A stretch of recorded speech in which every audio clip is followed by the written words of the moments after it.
Islam ya, selalu merasa terhinakan, tambah lagi sekarang ini kita banyak selalu bangga umat Islam banyak, umat Islam kuat. Apa aja yang kuat, apa aja yang banyak. Kalau banyak cuma sebagai buih seperti yang dinyatakan oleh Rasul, digambarkan Rasul, banyak seperti buih, artinya tidak ada kekuatan sama sekali. Sebabnya apa? Kalau dalam hadis digambarkan cinta sama dunia, takut sama mati. Ya, cinta sama dunia inilah kita akhirnya menilai dunia itu hebat banget. Menilai dunia, ya coba kalau ada yang datang ngasih duit kira-kira ya 500.000, ya diajak ke sana kemari, ikut apa enggak? Cuma 500.000, ya tambah lagi 1 juta. Kalau sudah sampai ratusan juta, sampai kiai-kiainya pun bisa ikut, guru-guru ya ke bawah juga, ya yang punya ilmu, yang basic kadang-kadang ke bawah. Ini satu gambaran kelemahan yang ada pada kita, ma'asyiral ikhwah, menunjukkan dunia itu seakan-akan segalanya bagi kita. Saya sebagai penutup akan gambarkan satu cerita. Sebenarnya sering saya bawakan cerita Ma'mun bin Harun ar-Rasyid. Ini raja yang hebat, khalifah Amirul Mukminin, punya kekuasaan yang begitu luasnya.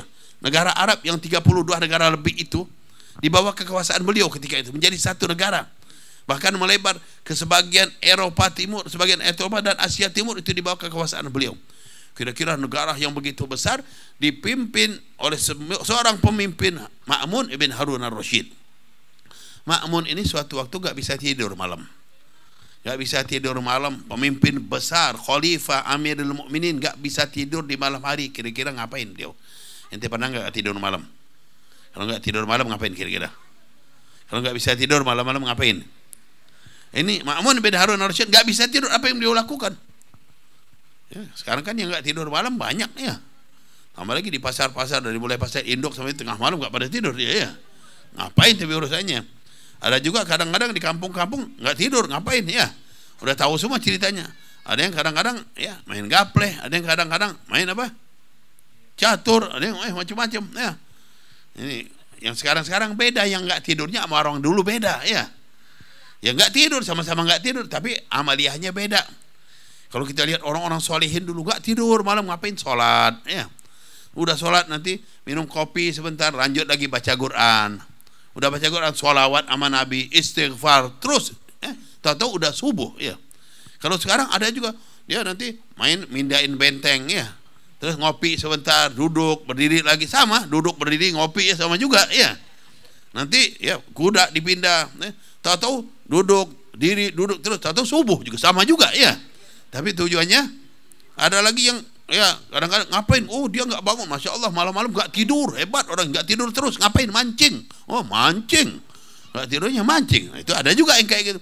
Kalau kita lihat orang-orang solehin ngapain nggak tidur? Ibadat sama Allah, mendekatkan diri sama Allah, menangis di tengah malam. Inilah diantara kelemahan kita, kurangnya orang-orang yang bangun di tengah malam menuju pada Allah Subhanahu Wa Taala. Inilah Ma'mun bin Harun ar-Rasyid. Ketika beliau nggak bisa tidur, apa yang beliau lakukan? Beliau nyatakan kepada pengawalnya, panggil seseorang ulama sufi yang bernama Ibnu Sammak. Tolong panggilkan Ibnu Sammak. Suruh beliau datang ke sini. Datanglah singkat cerita Ibnu Sammak di hadapan beliau. Lalu setelah bertemu dan mengucapkan salam, khalifah bertanya pada menyatakan, ya Ibnu Sammak, malam ini saya gelisah, saya tidak bisa tidur. Karenanya saya panggil engkau untuk memberi bimbingan dan petunjuk pada saya. Masya Allah, raja yang begitu hebat, pemimpin yang begitu besar, memanggil ulama untuk dinasehati. Kalau sekarang lain lagi ceritanya ya. Ulama datang bukan untuk dinasehati ya, untuk nunduk di bawahnya pemimpin. Tujuannya apa? Tanya mereka sendiri, kenapa mau nunduk di bawah pemimpin ya? Bukan tujuannya untuk meluruskan agama sama sekali. Na'udzubillah, kalau memang tujuan itu baik sekali. Masyarul hadirin, ini khalifah yang begitu hebat, minta dibimbing, minta dikasih petunjuk. Lalu apa yang dinyatakan oleh Ma'mun, oleh Ibnu Sammak? Di saat itu beliau melihat ada segelas air di hadapan khalifah. Lalu beliau nyatakan, ya Amirul Mukminin, seandainya di muka bumi ini kering, pacik-kelik, tidak ada air sama sekali, melainkan cuma satu gelas itu saja.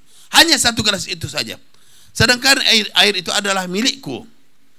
Ya Amirul Mukminin, pasti engkau membutuhkan air tersebut. Kira-kira berapa engkau berani membeli air satu gelas tersebut? Apa yang dinyatakan oleh Ma'mun bin Harun ar-Rasyid? Beliau nyatakan, seandainya dengan separuh kerajaan pun aku mau beli air tersebut. Separuh kerajaan. Lalu dinyatakan oleh Ma'mun, Ibnu Sama kembali menyatakan, ya Amirul Mukminin, seandainya engkau minum air tersebut, 1 gelas, habis engkau minum, setelah engkau minum, sisa air itu tidak bisa keluar. Nah, ini masalah lagi ya. Pernah nggak kebayang lagi minum, udah minum, kalau minum lagi, sudahnya nggak bisa keluar. Ya gimana? Kebayang nggak sekali-sekali kita minum terus, alhamdulillah, dan keluar terus, kita lupa aja itu, sekarang kan udah biasa aja sama sekali. Makan juga, makan terus. Coba kalau makan terus nggak keluar sisanya gimana? Numpuk di dalam sana. Coba bayangin, ya. Nggak kepikir. Berarti makan itu nikmat, keluarnya juga nikmat. Ini yang diingatkan oleh Ibnu Sammak. Ya Amirul Mukminin, seandainya engkau minum, setelah engkau minum tiba-tiba sisanya nggak bisa keluar, pasti engkau akan sakit. Di sana engkau akan mencari pengobatan. Kira-kira berapa engkau berani berobat agar bisa sembuh dari penyakit itu? Beliau nyatakan, ya Ibnu Sammak, seandainya dengan separuh kerajaan pun aku akan korbankan untuk kesehatan tersebut. Masya Allah, Ibnu Sammak menyatakan, ya Amirul Mukminin, apalah arti kerajaannya begitu besar menurut pandangan orang kalau dia tidak beda dengan segelas air. Subhanallah, kita tidak bisa membedakan nikmat. Taunya sama kita nikmat itu pulus saja. Kalau udah pulus dia banyak, wah itu nikmat banget. Bukan di situ nikmat. Kita duduk seperti majelis ini, walaupun capek-capek, ini nikmat akan kita rasakan nanti. Coba dibayangkan sama Rasul apa? Taman sorga. Bayangkan nanti. Memang sekarang terasa seperti ini. Kelak akan mendapatkan taman sorga. Ada yang mau nukar dengan taman sorga. Masya Allah. Rasul juga menyatakan, rakaatil fajri khairun minad dunya wa ma fiha. 2 rakaat solat sebelum wajib, solat fardu fajar, subuh, 2 rakaat sunnah.